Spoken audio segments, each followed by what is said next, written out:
Hey artists, Miss Bacon here. Today I'm going to be doing a quick video to show you what all is included in your clay kit and also how you can make sure that you're keeping your space at home healthy and safe for everybody, both you and your family. So first off, when we look in here, first thing you're going to see is a piece of paper, and that's going to have a lot of this information on it. So when you get yours, make sure you read this over and you understand what it says. This is going to be really important. But just to kind of quickly look over it with you, inside of this tote, you are going to be getting 2 bags of clay. Please note that these 2 bags of clay are one for each project. So we planned this out as being enough clay for you to do 2 hand building projects at home. So make sure that you don't dig into the second one when you're still working on your first project to make sure that you have enough clay for your second project. The next thing that you're going to see in here is a 2-ounce spray bottle. You just open the package and fill this with water so you can use that at home. You're also going to get some popsicle sticks, paper clips, a fork, and a knife. These are all going to be helpful tools for once you start doing your hand building. We'll explain these a little bit more later.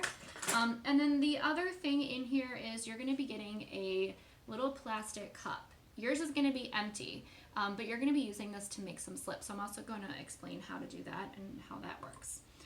Final thing in here is you're also going to be getting a sketchbook. So for this sketchbook, we're going to be using this to sketch out ideas, brainstorm, come up with lists, mind mapping, things that are going to help us kind of put your ideas and make them happen when we're working at home. So everyone will get one of these sketchbooks too. Okay, so what's not included that you guys are going to need to provide for yourself is just like a plastic grocery bag. It works really well for this. And this is going to be to make sure that your project doesn't dry out when you're working on it. It's going to be incredibly important that you don't let your work dry out, this clay, that it doesn't get dry when it's at home.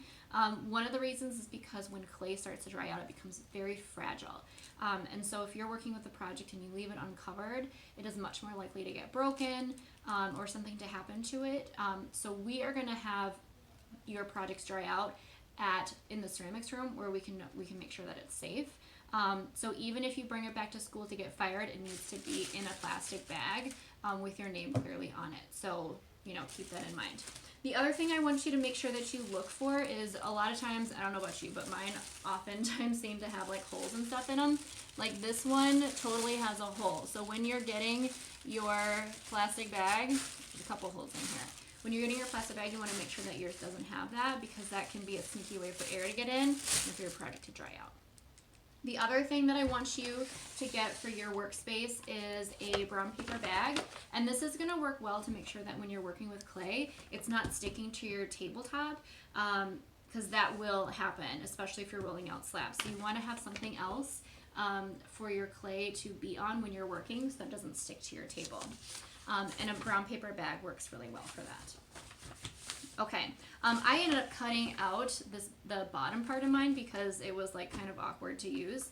So you can also cut yours out and help it if that helps to keep it like a little bit flatter surface for you to work on. If you don't want to use a brown paper bag, if you have like a thicker cloth or something like that, like a square cloth, that's not something most people have in their homes, but if you have something like that would be similar to canvas, you could work on that too if you want to. Okay. Some other tools that are not included on here that you might find helpful are like if you have like a gift card that you've used up, that can be really helpful for like smoothing out your clay. It's basically in the studio we have what are called like rubber ribs or wooden ribs. We don't have those in the clay kits for you, but just a gift card that's been used up will work really well for that, or like a rewards card or something like that. And then the other thing you might want are some just miscellaneous items for creating different types of textures. So like Legos, doilies, marker caps, anything you can press into the clay to make marks on it might end up working out pretty well for you. So think about what you have at home that you might be able to use. And also keep in mind it might get a little messy because you're pressing it into clay. Okay. Now the last thing on here I'm going to talk about is the clay safety part, and this is going to be super important, especially, you know, if you have anybody in your home that has any type of respiratory issue, so if like someone has asthma or something like that, you just want to really make sure you're taking care of your space and not letting it get messy, because dried clay into the air is really bad for us to breathe in. You don't want that. So the best way to do that is to make sure that you're keeping your area really clean, and these are my tips. The first one on here is make sure that your clay is staying wet. So that includes your project and the stuff that you're not using. You don't want this to dry out. Dried clay leads to clay dust, which leads to it potentially getting in the air. We want to try to avoid that as much as possible. One of the ways that we're going to try to help you with that too is by having that spray bottle. So after you're done working on your project, if you just spray it with a couple pumps of this, that's going to help to keep your project wet. Cover it with plastic, and then you're good. You are going to have some clay dust that develops, like it's just going to happen. So it's really important that you do not like blow on the clay dust or try to sweep it up when it's dry, because all you're going to do is just put it into the air. And again, that's the one place we do not want it, because you do not want to breathe it in. So clay dust, do not blow it or brush it or sweep it. Instead, what you need to do is take a damp cloth. It could be a sponge, it could be a paper towel, it could be a cloth towel, but make sure it's damp and wipe up the clay dust that way. When there's water on it, it'll trap up all those little clay pieces, clay particles, and it won't get into the air. So that's the best thing to do. I actually would probably recommend using paper towels for it, because then you don't have to worry about any clay going down your sink. That's another thing that you do not want to happen. Clay cannot go down your sink. So if you are wiping it up with just a damp paper towel, that's probably going to be the best thing, because then you can just throw it away and you don't have to worry about it going down your drain. And then finally, you want to just make sure that you get all your materials back into the bin when you're finished working with them. That's going to keep them, you know, safe and organized and in one space for you to just find easily and work with. And the other thing to notice too is, like, if you have a tool that's starting to develop like some accumulated dried clay on here, I would just, if you have like a bigger pieces, I would take those and just put them in the garbage right away. But for the smaller stuff, again, like a damp paper towel, you just clean it that way, and that's going to get all of that extra dried clay off of there and help keep your materials clean and easy to work with too. Okay, there is a lot more stuff on the back, which we're not going to fully go over, except for one part, and that is the slip. So one of the ways that you are going to be joining clay together is by using slip. And this is basically kind of like the glue that holds pieces of clay together. There's other steps in this process too, which are listed on here, but I'm going to show you just how to get your clay set or your slip set up. So if you can take off little pieces of clay and put it in the slip container, that's going to be the best way to do this. So when you're doing this, so I basically just picked off like little pieces and put them in there, and then I put some water in there, and I just let this soak for a little bit, and that's gonna help by having it like these smaller pieces. That's gonna help it to absorb the water a little bit faster, and it's just gonna make it a little bit easier for you to mix together. Then after it's been sitting for a little bit, mine's only been sitting here for a couple of minutes, so we'll see how this works out. Then you can take your fork and just start mixing it together. Having it sit for like a couple hours is probably going to be the best way to do this, but I'm just going to start doing it now for the sake of time in this video. Alright, so now you can already start to see it's just kind of like turning into a little bit of like a it's going to turn into almost more of like a paste when it's all mixed together. And again, like I said, this is going to be kind of like the glue that helps you to join pieces of clay together. So this is something that's going to be important for you to have available when you are working.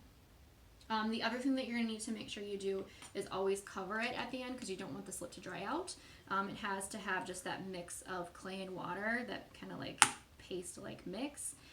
Keep that lid on there, and then keep that in your bin so that it's ready to go for you when you need it. Alright, and then the final thing I'm going to show you right now is the wooden dowel.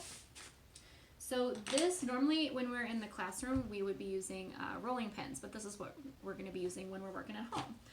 So you also want to make sure that you are working on your brown paper bag so that it doesn't, if you were to do this on the tabletop, it would definitely stick. So do it on your brown paper bag. And then you're going to need to find 2 things within your home that you could use to make it so that when you roll this out, it doesn't get too thin and it doesn't get too thick, that it's like a nice even slab. So the rolling pin is, I kind of already said it, is what we use to make slabs. So just as a quick example of this, if I were to take a chunk of clay here and place it on my bag, then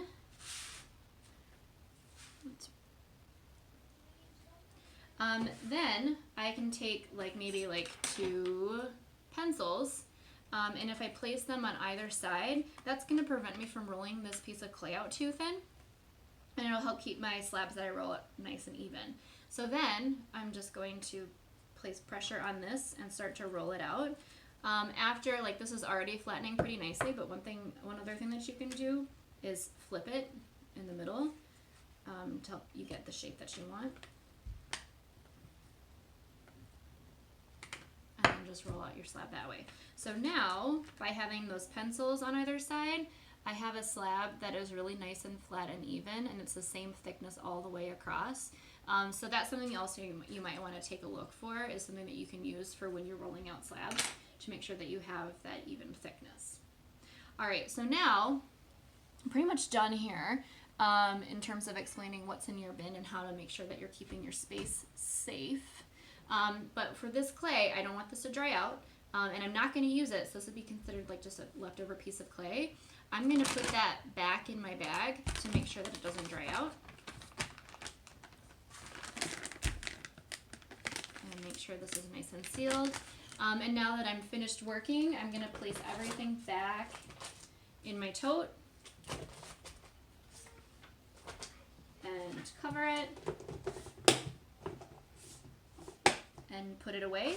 And then if I had any clay dust on my table, I would take a damp paper cloth or towel and wipe it down to make sure that I don't leave any dust in the air for other people to breathe.